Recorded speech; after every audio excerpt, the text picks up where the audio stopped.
Welcome back, Turnbuckle Weekly with Chuck Carroll. Going to play 10 questions with, and this week it is an interesting guest, a most interesting guest. Some would call him pro wrestling's super agent. Bill Behrens, welcome to the show, my friend. Well, thank you, Chuck. And anytime you can have super as one of the superlatives in your name, you're really doing well. I would say so. Yeah, that's not bad. It seemed to work for Superman. So, I mean, you're an interesting cat. When I reached out to you last week, I had done some research, and I saw that you at one point went to law school, I think briefly, and then you left to pursue a career in TV. Did you have any inclination that those two kind of passions of yours would blend together at some point? Sort of, only because I grew up in a television family. My dad, who passed away several years ago, Bob Behrens, was a self-made man in television. He started in the early days of syndication when there were only, and that's putting TV shows on TV stations. And he was in one of the early companies. He was in Official Films. The other one was called Ziv.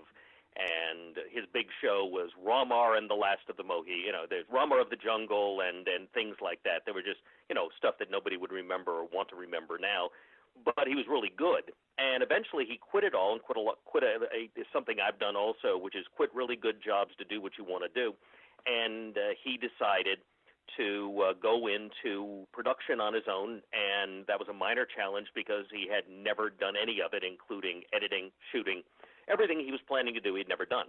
He had put TV shows on TV stations, so that was the one thing he had with those relationships, and he started in children's television, and my sister and myself and our friends were the original cast members of shows that started with the title Kids Stuff, then translated to the first news program for children called Kids World, Young Universe, and various other shows, and did very well. And I had always said, because he used to force me first to act and then to be on his crew, that I would never do what my father did. But after, as you noted, going to law school and discovering that it is not a Perry Mason-esque experience, rather it is ridiculously mind-numbingly boring, and my only A was an oral argument, proving that I would have been a great criminal lawyer and been miserable my whole life. I was working at a high-prestige position at U-Haul, having returned to Atlanta, Georgia from Wake Forest, and my dad called and invited me to hang out with him and my mom at a convention they were holding in a hotel to sell TV shows, and happened to be in Atlanta where I was living. So I went down and helped out, and I guess whatever I did well enough that the old guys, and this was back when stations were run by what we actually called broadcasters rather than by major corporations making decisions, in a dark room somewhere. Mm-hmm. The people at the station made the decisions, and markets reflected that personality. The stations had a personality, which has sort of vanished now to a great extent, except for news programs. Regardless, I did well. The old guys said, hey, you should hire him. So my dad took me on he asked me if I'd want to. He told me he would pay me a whopping $250 a week, which was huge money at the time. And so I went on the week, and 3 days in, he left me in Baton Rouge, Louisiana, and said, you're ready, go have fun and sell the show. Huh. And fortunately, relatively soon, but within a couple of years, we had billed for this little TV show called Kids World, the television news program for children. We had billed over $1 million, paid by stations. We were selling it for cash. And the CBS-owned and operated stations were our primary client. Successful show. I then resigned from my family company after realizing that I'd hit the wall in terms of selling my dad's product. And, of course, which is the best time to alienate your family. Right. And I went into syndication, working for a company called Access Syndication, where we did very, very well for Rich Colbert was running it at the time. And unfortunately, the company selling our commercials went bankrupt. So we did. And all of a sudden, I had one job and was out and didn't have a job, and I was owed money by the people that owned the company, even after we had done successfully. So I determined from then on I would never be unemployed because I was going to set up my own company, Show Business Inc., which is the company I still have, and do multiple things under the theory the more employed I am, the less unemployed. And then I began syndicating for numerous people, as many as I could handle at any one time. And fortunately, it ended up working out. And oddly, I turned down a really good job with Universal Television. Part of it was that at the time, one of my many jobs was I had been helping little wrestling companies here and there get on television, and really for no money. I was just doing it because I was a wrestling fan historically. Right. So Continental Wrestling, David Woods owned, and I was helping him get on TV. Mike Graham at Florida Championship Wrestling, various others on what was then called the Prime Networks. We set up what's called a checkerboard Monday through Friday at the same time, something I eventually also did up in Philadelphia back in a different time. But anyway, I was doing that. At the same time, I'm handling all the, as an officer in two different other companies and as an officer, pseudo-officer at Universal, I'm handling all this stuff and juggling the balls, and Universal wanted me exclusively. I had been ranked their highest salesperson, and I was on the road maybe 1-2 days a week, where everybody else was out 5 days a week doing whatever they were trying to do. And I was good at it, doing less. And they offered me a bucket load of money, but said I'd have to be on the road 5 days a week. And when I asked why, they said, well, because everybody else is. And I said, well, that's stupid. And the inevitable end of that was I left Universal, and the industry right around the same time was dramatically changing direction from market-to-market sales to consolidated sales based on the consolidation of the industry after the rules were changed of ownership. It used to be you could only have a certain limited number of stations, then all of a sudden you could have a proverbial bucket load. Right. And at that point, the local markets lost power, except in a few minor areas where they could make a decision. But in general, they couldn't make any decisions anymore. So the job that I enjoyed of convincing people to take my show over somebody else's became a service job. Hey, you enjoying that show we sold you? Would you like to? Can I freshen it up for you a little bit? Which is a job I didn't want to do. Interestingly, at around the same time all this was going on and transitioning, I had been approached by Jerry Jarrett at USWA, and that was one of my jobs that was becoming more of a job, because when his idea of us expanding their promotion markets failed because his son, Jeff Jarrett, didn't want to be a promoter at the time, he ended up instead saying, well, can you just take our show around and try to get it on more stations, and we'll see if I can figure out how to get you paid. Spin forward, and I did, and we were on in 50-some% of the country on a barter basis. And it ended up that he went to WWE, where he had always had a relationship, and at one time was running the company when Vince was in court. And WWE contracted me to sublet my show, which wasn't my show, it was Jerry's show. But don't let that confuse the issue. Jerry said, this is how I'm getting you paid. So WWE paid me to sublet our show, distribute the show by satellite, and insert their commercials and promotions in the show rather than what we were using in Memphis. And in Memphis, of course, historically, it's a legend in the business. The WMC, the TV station there, was paying hundreds of thousands of dollars a year to produce the show, to run it live, and then the tape was given to Jerry Jarrett to do whatever else he could. So Jerry just looked at it as, here's extra exposure, and here's a way to get Bill paid. And then following Jerry Jarrett around, the show itself and myself bounced between WWE and WCW for a while. And that's sort of how I then got into the wrestling business. Interesting. That's a heck of a story over many years, but it's just very interesting how that all evolved from working at U-Haul to being in the pro wrestling industry. And the phone ringing. It was even better because I have no idea to this day, other than Jerry read a letter I'd written to the Pro Wrestling Torch when Wade Keller, one of the sheet writers, was in college. And at this time, Crockett had gotten out of his no-compete when he had sold off WCW. Right. And he was going to start up a new company, and this was 1992, I believe. And he had decided he was going to shoot it in high def. Again, 1992. Oh, I didn't even realize that technology was available then. Well, no one really did, because the only time any of us saw it was when the Japanese brought an exhibit to the conventions, and we'd all go, wow, look at the pretty flower. Right. And that was pretty much all there was, and the cameras were gigantic. The technology could not be utilized by anyone. And, of course, Crockett decided that was a great idea, so he left his ice cream shop and did a taping in high def that never to this day has seen the light of day. And I wrote about that. And then I wrote some other stuff that I don't even remember. And Jerry called and said, I read what you wrote, and you sound like the only guy in television that actually knows something about wrestling, and that's how I got involved. Interesting. I wonder if they can Cornette, unarchive Jimmy that Cornette did the same thing at Smoky Mountain because he heard I was helping USWA, so he called up and said, hey, help me. Jimmy Cornette, man, that guy is a character. I love talking to him. But looking at your roster of clients, let's flash forward to modern day here. Looking at your roster, I mean, some would say you're like the Scott Boras or the Drew Rosenhaus of pro wrestling. You know, guys who just represent the most elite in their profession. How would you categorize yourself?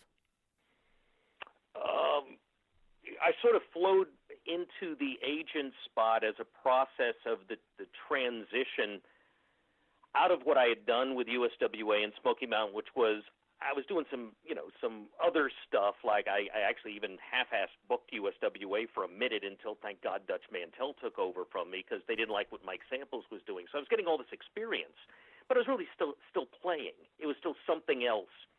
And then in 1997, the ownership that had bought USWA put it out of business in 3 months.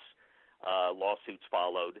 And I was stuck with, on a Monday, needing a TV show to send to WWE on Wednesday, and got into business through Jerry Jarrett's suggestion with someone who I'd been barely friendly with, and that was Bert Prentice, a Nashville promoter. And we ended up starting something called Music City Wrestling. I then joined the version of the NWA that existed at the time that Howard Brody was president, and we became NWA Worldwide. And I realized fairly soon in that, while I was initially just TV boy, the guy putting the show on and keeping it substantial, that my real skill was talent, seeing something in talent and being able to groom the talent beyond the first impression. And I started changing slightly what Bert was used to booking, which was very much a continuation of what had always been booked in the area with all the same people relatively. And I started looking outside of that. And so all of a sudden, just before they were brought up full-time, we're bringing the Hardy Boys in. With the Hardy Boys, they brought Shannon Moore. We had used Shane Helms and Mike Maverick as a tag team. We weren't really interested in Mike going forward. I hung on to Shane. We brought in Christian York and Joey Matthews, and we created something called the Bad Street Boys. And so we started changing the direction of everything as it used to be and freshening it up and doing it with people that no one in our area had ever seen before. Spin forward, and I ended up deciding I wanted to promote in Georgia, and I started out trying to be a promoter, and I learned very quickly I'm a terrible promoter. I don't have the patience for it. Being a promoter is an endless poop sandwich. It just really is. You're constantly out there scrambling to put a poster up, scrambling to find somebody else's money to keep going. You're chasing your tail the entire time to try to get butts into seats. It's mind-numbingly hard. And that's why so few are successful at it. But during this time, I realized again, hey, it's a talent thing. So somebody wanted me to get involved in their promotion. Again, I come in as TV boy, and eventually I took over and transitioned it into what became a development area, and that was NWA Wildside, which was my first brush with independent fame outside of what else I had been doing. Right. Because all of a sudden we were the southern go-to place for a hot indie talent. The same people that were appearing in Ring of Honor, Combat Zone Wrestling, IWA Mid-South, the places that had a reputation at the time, were all driving hundreds of miles for no money at all, literally. I mean, $20 here, $40 there, to come down to this little garbagey building in Cornelia, Georgia, because we had a little bit of a reputation in a television show that went all over the world at the time. And so we started with AJ Styles, but when he was there, so was Ronnie Killings. And over time, we became the go-to place for the next group of people that were breaking out, and that's sort of how I got involved, because part of that process was me letting all of them know, I'm not going to be the one that gets you paid, but I am going to be the one that tries to convince other people you deserve to be paid. So the process of developing became a process of helping them get paid somewhere else, and that's when I became an agent. So what you do with these guys now is you help them get bookings, but you don't necessarily negotiate the money side of things. Is that correct? Depends. It depends on who we're talking about. If we're talking about Alan Jones, AJ Styles, he is my client from the beginning to the end. So it would be a standard agent's position, or as TNA called me one time, his lawyer. Of course, as I've told I simply play a fake lawyer in wrestling, and so AJ is an example of the most I do, which is the contracts, making sure his trademark is renewed, getting his merchandise, literally everything, all the stuff that any doting agent would do from the top down. And then there's the other end of it, which would be a booking agent where, and Kevin Nash might be an example of that, where I know what he wants, he trusts me to take care of him and to make sure that the process is simple, and then I take a percentage of that booking, and then other people fall in between those two sides. Depends, Chris Daniels and Frankie Kazarian are on the AJ side. Matt Seidel's on the AJ side. Scott Hall is on the Kevin Nash side. Sean Waltman's in the middle. Right. Everybody's got their own area depending on their particular need. And a lot of these guys, particularly the higher paid older guys, like Jim Ross I'm helping now, but his real agent is Barry Bloom. So I work with Jim and Barry, and there's a different, approval process than me just going directly to the talent, because I'm also dealing with another agent in that particular case.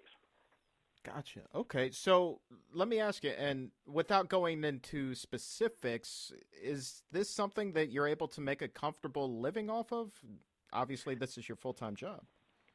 It's my good news is what I need or want out of life is easily fulfilled, because I don't need to have the best car. I've got plenty of that. I've got a house. I've got a condominium. I have a car that drives, a 2009, that I'm actually still paying on. I bought used. I don't aspire to, having the most expensive things, so I've been smart all the way through, from TV through, and have made sure that I didn't go beyond my means. So with that understood, I can make a decent living, but it's piece by piece by piece by piece, as opposed to when I worked for TNA, for example, in the last run I had a guaranteed amount of money I was making that they were paying me to do a specific job for them. With the 3 different times I've been under contract to WWE, I had a specific amount of money I was being paid the last time to help them at Deep South Wrestling get that going, in a job that I really wasn't allowed to do. When I was with WCW, the same thing. So it depends on when in my career. Sometimes I was getting paid a full-time salary and still being agent of the Stars, and other times I'm piecing it together being agent of the Stars, which is where I am now. Gotcha. And some companies I'm still involved, I guess you could say, consulting. Others are pissed off at me. Just depends on who it is any one time and what limited superpowers I may have with them. But that's all part of the process too. Gotcha. So I want to go back to the contract thing. So you represent AJ Styles. You're his guy. I assume then that you also negotiated his deal with New Japan. Was that difficult, given, perhaps a language, a cultural barrier? No, we worked through Tiger Hattori, who speaks English fairly well and was the point person for that, and then he would go back. But also, I don't work. Well, again, some of the people I've dealt with would say I'm a much bigger jerk than I'm going to now present. But in general, if we trust the people, paperwork is less important. If we don't trust the people, paperwork is essential. And so much of what I do when I'm booking people out is done with emails serving as the basic understanding, because I have enough leverage to make sure that people pay, and rarely have I been screwed on that. When we got to New Japan, we never had a contract. Everybody was reporting, he's contracted to New Japan. We were never contracted to New Japan. We made them a promise. They made us a promise. Gotcha. And that's all that was necessary, and there was a timetable on that promise. And when it became time to say goodbye to New Japan, that process was going to happen whether AJ had ended up in TNA, which certainly was an option at the time we were saying goodbye to New Japan. Whether he stayed with Ring of Honor, which was still a potential. If we had done that, we would have stayed with New Japan, or whether we ended up with WWE, which was the door that opened right at the very end that was totally unexpected. Oh, that was okay. So how quickly did that come together? So he was already planning his exit from New Japan, and WWE just kind of swooped in. Yeah, the options were as stated: stay with New Japan, stay with Ring of Honor. Which is something that we had helped facilitate. That's ongoing, which is the relationship between New Japan and Ring of Honor, which has become a great relationship. Now CMLL is involved, and it's very synergistic for both companies. And by each of them working together and embracing pieces of talent, the Young Bucks are an example, obviously.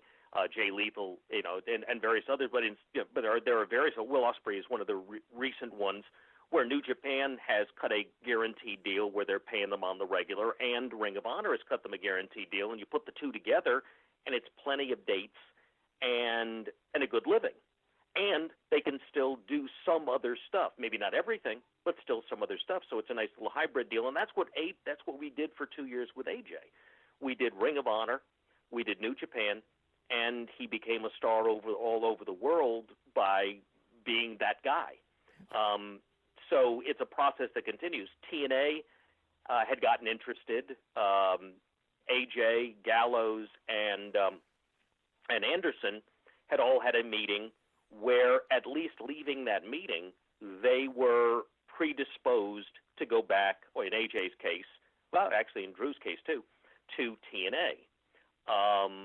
Unfortunately, contracts have to follow discussion, and the contracts also have to reflect the discussion. And if that process becomes mind-numbing and stupid, which in my opinion it did, and in the greater opinion of my clients did, because they make all the decisions anyway, not me. Right. At that point, it created an opportunity for another door to open, and it ended up that WWE, that had paid no attention to AJ at all when he left TNA the first time, all of a sudden, after 2 years of proving he's a top star, that Triple H got in touch and said, "Hey, we're interested." And the great joy of that was, if one process I found of contracting I found mind-numbing, and it ended up eliminating that company inevitably, the WWE is the total opposite. In all of my experience negotiating with them, I have never had a problem. They are straightforward in what they expect and what they're going to offer, and yes, there are vaguenesses in their contract, as there are in almost all independent contractor things. God knows the Hollywood ones are way worse. Yeah. But the reality is there aren't gotchas. You don't. When I look through the contract, with some people, I have to look through to try to find out what does some idiot lawyer put in there just to make himself happy or to make somebody else happy. Some where if you don't see it, oh, you're kidding. Like you'll look down there and you'll go, you're kidding me. You want this guy to sign off that even if you were grossly negligent and literally shot my client, that he couldn't sue, and you're going to give him $1 as consideration, so he's not going to sue if you shoot him. I mean, literally that kind of language has existed. Yeah, and you go, why? What are you doing? Then you go to WWE, and there's a lot of pages, but no matter how hard I tried, in all of the years I've been doing it, and heck, I wrote my last WWE contract when I was there. That's how flexible they were. They said, we don't know how to write it for what you're going to do. Will you write it for us? And I said, sure. So remember, fake lawyer in wrestling. So I wrote a fake lawyer thing. And that's the other thing. When I deal with their legal department, when I dealt with some companies' legal departments, I was dealing with a jerk who was determined to be a jerk. When I deal with the lawyers at WWE, I have never dealt with a jerk. I've always dealt with a professional. Very interesting. Speaking with Bill Behrens, he is pro wrestling super agent here, and you were just talking about contract negotiations with TNA, at least in the case of AJ Styles going, quote, mind-numbing or stupid. A lot of turmoil there recently. What's your take? I mean, given the fact that you've interacted with these guys extensively in the past, and now you flash forward to present day, we've got a change in management. You've got, maybe some bitter talent in the locker room. What's your overall take on what's going on there right now? Fight Network's ownership, Arlex has come in and basically saved the day, and is looking at the program being produced for them as an asset. And in that analysis, much as Sinclair Broadcasting believes Ring of Honor as a television show is an asset, Right.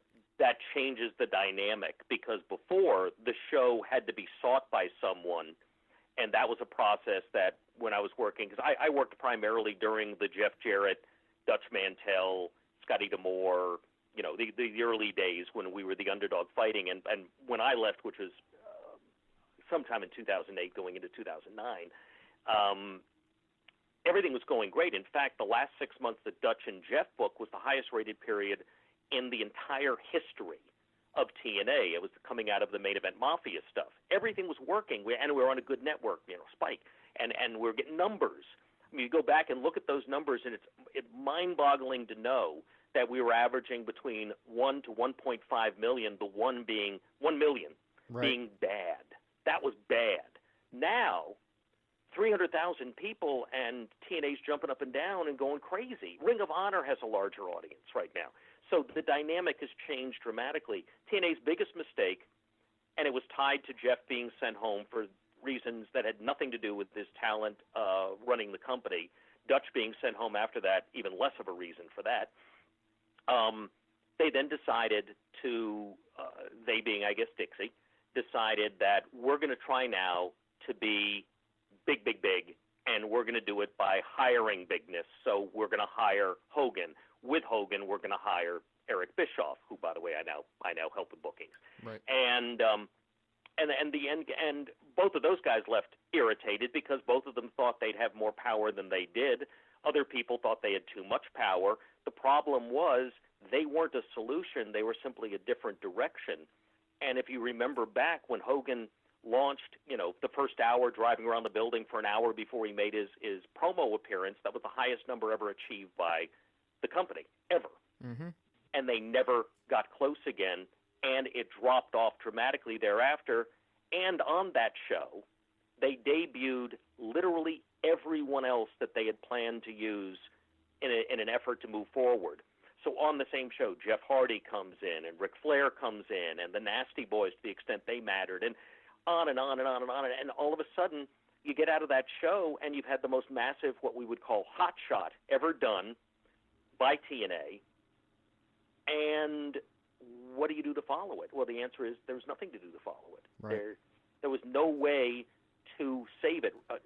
Jimmy Cornette had to put Smoky Mountain Wrestling out of business because he ran into the same problem in a different way, whereas when he ran a normal show in Knoxville, he could draw 300 to 500 people for a normal show, and the economics of that did not match up against what he was paying out. So he'd go to WWE and say, can you send me some stars? And they'd do a big show in Knoxville and draw 2,000 to 5,000 people, and the economics were great. And all of a sudden, he went from red back into the black, but then back he'd go into the red, and then he'd hotshot again to go back into the black, and there was never any growth. It Right. was a constant bounce around, where eventually, 10,000 in the hole, he said, okay, this is never going to work. There is no way to pay guaranteed money to my talent and pay it to get a television product out based on the economics of these markets. There's no way to even break even on this. I'm always going to be going into the red. And inevitably, that's what was started happening more and more to TNA. As they devalued their own product, they also devalued their opportunity. They lost a great relationship with Spike because the promise, the dream of being bigger, which maybe Spike embraced, wasn't realized. So sticking with TNA for a second, and this is one of those questions that you may not want to answer. Feel free to skip it. But, we've heard the reports of talent being paid late. So when that happens, does that in turn mean that your royalties or your cut is also delayed? If it's tied to that, most of the time I try to get paid up front. Smart. No, that never really affected me. What it did do was it put a big bright light on the reality that they were chasing their tails financially, and there was no way to cover it up because it was painfully obvious. It's one of the reasons why, and again, go to my last major negotiation with them, with AJ and the other guys.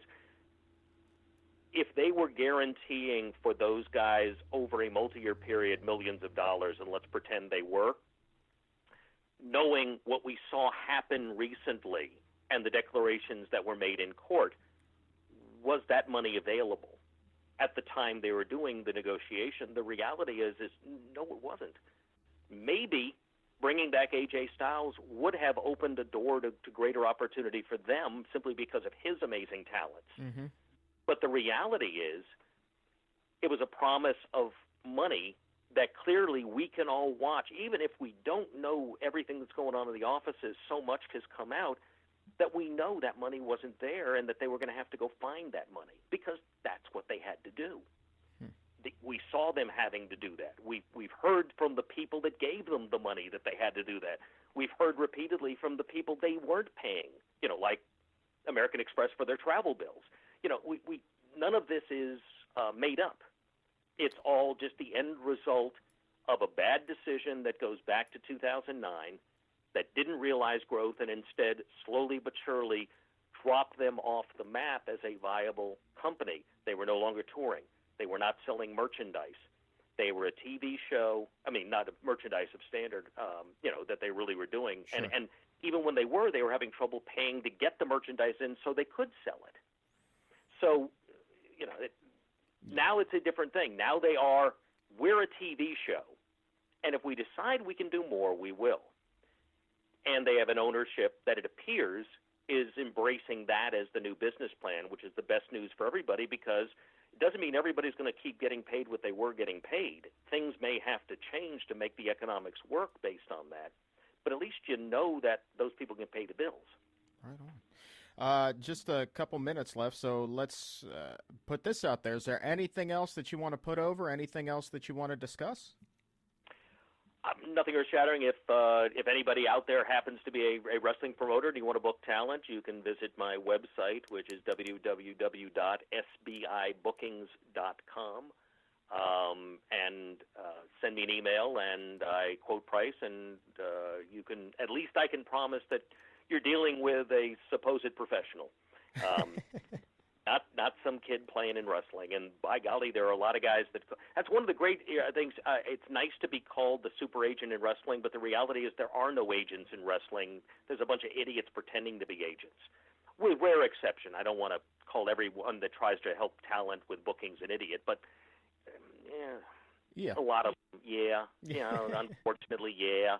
I mean, to the point where most companies, one of the hardest things for me, working with other companies at times, major companies, is most companies really don't want to deal with guys pretending to be agents, which can impact their initial feeling of dealing with me, and then I have to go into my fake lawyer mode and remind them that they sort of got to do it. It reminds me, going back to early TNA, first time I negotiated a renewal for AJ, I walked up to Jerry Jarrett, blah, blah, blah, we had a one-year deal, we need to see if we're going forward, and they didn't know what was going on until Dixie came in with Trifecta and Panda.